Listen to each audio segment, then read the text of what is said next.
हाय student, भावना जाधव क्लासेसमध्ये तुम्हा सर्वांचं स्वागत. तर बघा, आपण लास्ट व्हिडिओमध्ये म्हणजेच पार्ट 1मध्ये आपण पूर्ण मॅनेजमेंट अकाउंटिंग यामधील सेकंड चॅप्टर रेशो ॲनालिसिस यामधील पूर्ण आपण प्रॉब्लेम्समध्ये जे फॉर्म्युलेस महत्त्वाचे आहेत तर ते पूर्ण फॉर्म्युले आपण पाहिलेले आहोत. तर पार्ट 1मध्ये आपण प्रॉब्लेम 1 सुद्धा अभ्यासलेला आहे. तर आजच्या पार्ट 2मध्ये आपण प्रॉब्लेम सेकंड पाहणार आहोत. तर आज आपला पार्ट 3 आहे. पार्ट 1 आणि पार्ट 2 हे तुम्हाला प्लेलिस्टमध्ये भेटून जाईल. रेशो ॲनालिसिस याच्या प्लेलिस्टमध्ये तुम्ही ते व्हिडिओ पाहू शकतात. तर पहा, BCom third year semester 6 management accounting यामधील चॅप्टर सेकंड रेशो ॲनालिसिस. तर आज आपण प्रॉब्लेम सेकंड प्रॉब्लेम पाहणार आहोत. तर जो आपण पहिला प्रॉब्लेम पाहिलेला होता तिथे थोडं मिस्टेक झालेली आहे. जो ऑपरेटिंग रेशो कॅल्क्युलेट करायचा होता cost of goods sold plus operating expenses, ठीक आहे. तर ऑपरेटिंग एक्सपेन्सेस आपल्याला ॲज इट इज काढून दिलेले होते. आपण इथे अमाऊंट घेतलेली नव्हती 25,000. तर इथे तुम्हाला दुरुस्ती करून घ्यायची आहे. कॉस्ट ऑफ गुड्स सोल्ड आहेत 1,00,000 प्लस ऑपरेटिंग एक्सपेन्सेस आहेत 25,000 डिवायडेड बाय सेल्स आहेत 1,50,000 इंटू 100. हे केल्यानंतर 83.33% हे तुमचा ऑपरेटिंग रेशो येणार आहे. तर आजच्या व्हिडिओमध्ये आपण प्रॉब्लेम सेकंड हा पाहणार आहोत. त्याआधी चॅनेलवर नवीन असाल तर चॅनेलला सबस्क्राईब करा, व्हिडिओला लाईक करा आणि काही समजलं नसेल तर मला कमेंट बॉक्समध्ये नक्की कळवा. तर पहा, प्रॉब्लेम अगोदर वाचून घ्यायचा आहे व्यवस्थित. काय इन्फॉर्मेशन दिलेली आहे तर पहा. The following are the financial statement of Prashant limited for the year ended 31 March 2018. तर पहा, इथे तुम्हाला trading and profit and loss account दिलेला आहे.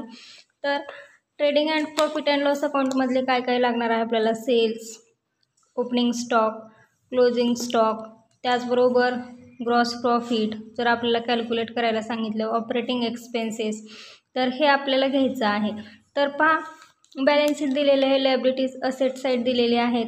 त्यानंतर you are required to calculate current ratio calculate करायला सांगितलेला आहे. त्याचबरोबर ऑपरेटिंग रेशो कॅल्क्युलेट करायला सांगितलेला आहे, ग्रॉस प्रॉफिट रेशो, त्याचबरोबर debtors turnover ratio.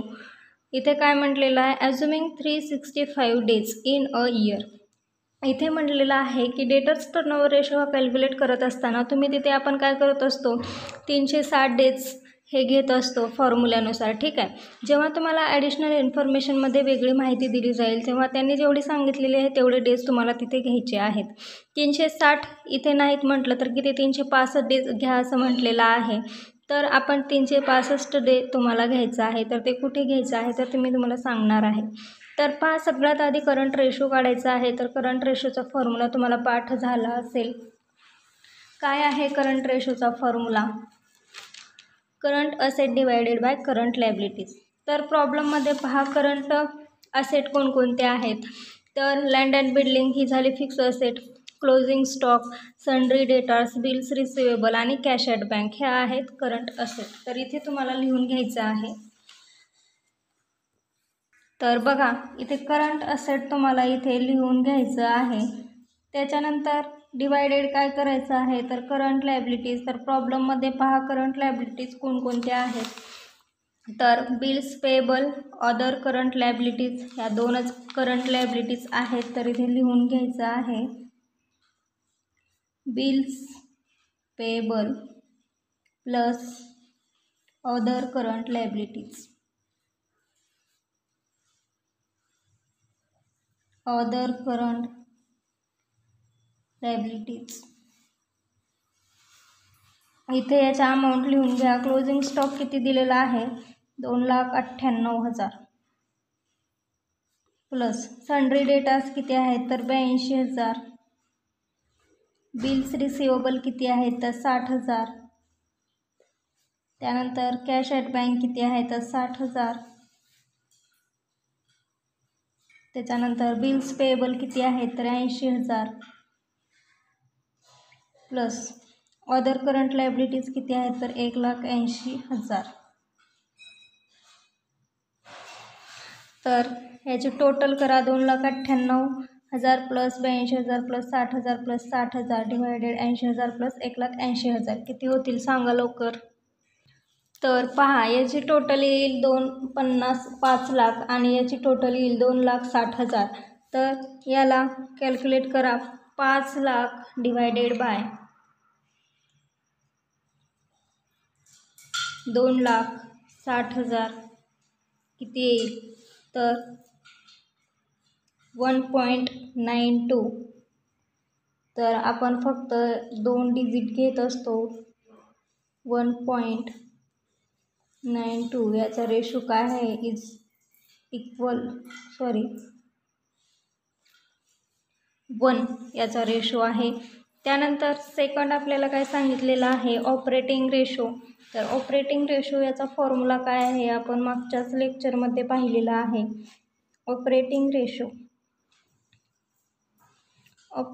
Ratio is equal to काय फॉर्म्युला आहे पहा, कॉस्ट ऑफ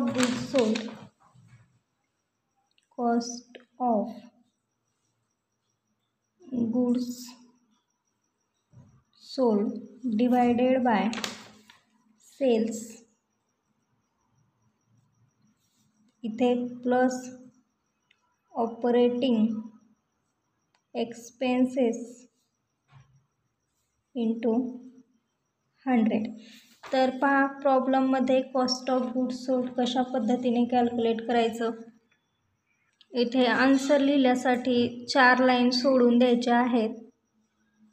इथे लिहा cost of goods sold is equal to cost of goods सोल्डचा फॉर्म्युला काय आहे sales minus gross profit.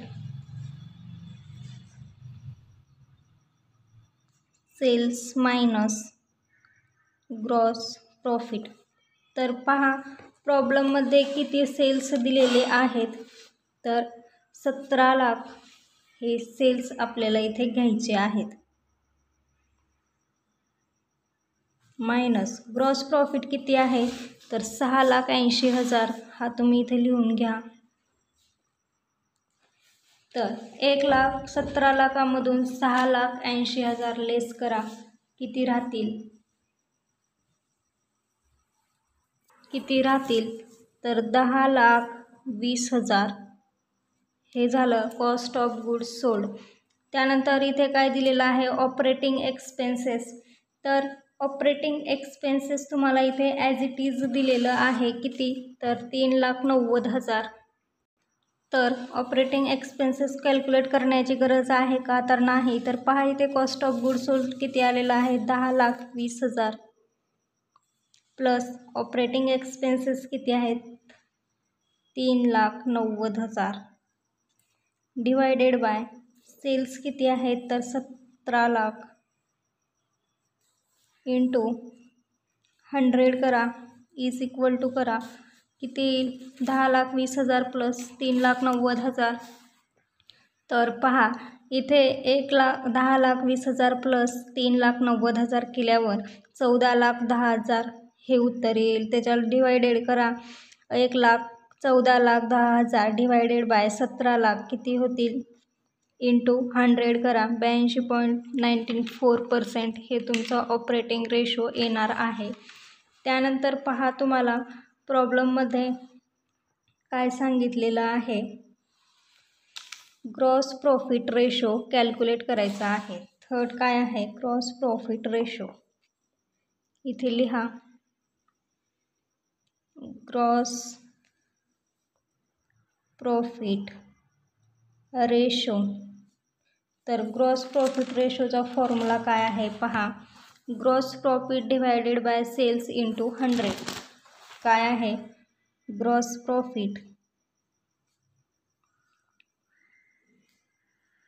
Divided by cells into 100. तर प्रॉब्लेममध्ये ग्रॉस प्रॉफिट किती दिलेला आहे 6,80,000.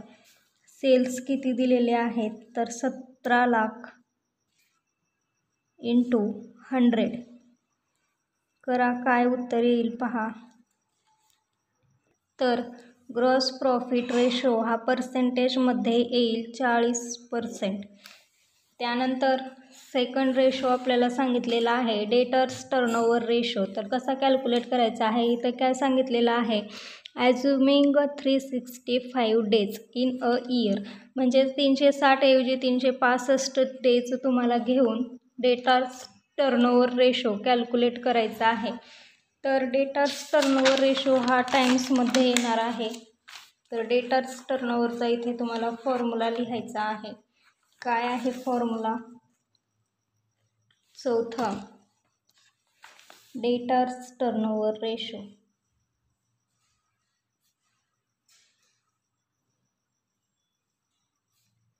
Debtors turnover ratio is equal to, काय आहे फॉर्म्युला? आपण मागच्याच प्रॉब्लेममध्ये इथे पाहिलेला आहे, total debtors divided by credit sales. Total debtors divided by credit sales into, इथे आपल्याला 360 डेज न घेता 365 डेज हे इथे घ्यायचं आहे. त्यानंतर पहा टोटल डेटर्स, याचा फॉर्म्युला काय आहे, sundry debtors plus bills receivable. Sundry debtors plus bills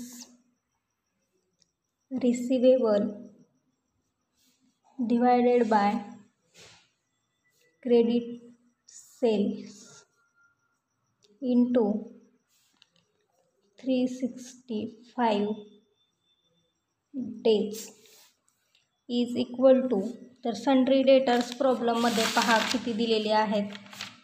sundry debtors आहेत 82,000. तर ॲज इट इज हे 82,000 इथे लिहून घ्यायचं आहे. प्लस बिल्स रिसिवेबल किती दिलेला आहे, 60,000. 60,000 इथे लिहून घ्या. त्यानंतर क्रेडिट सेल्स म्हणजेच कोणते, तर सेल्स किती आहेत, तर 17 लाख आहेत. तर हे 17 लाख तुम्हाला इथे ॲज इट इज घ्यायचं आहे. घ्या 17 लाख इंटू 365 डेज. तर करा कॅल्क्युलेशन, 82,000 प्लस 60,000 किती झाले, 1,42,000 येतील. याला डिवायडेड 17 लाख करा इंटू 365 डेज. तर 1,42,000 डिवायडेड 17 लाख इंटू 365 किती येईल, तर 30.48 डेज येईल. तर अशा पद्धतीने तुम्हाला डेटर्स टर्नओव्हर रेशो हा कॅल्क्युलेट करायचा आहे. या प्रॉब्लेममध्ये काही अडचण असेल किंवा काही समजलं नसेल तर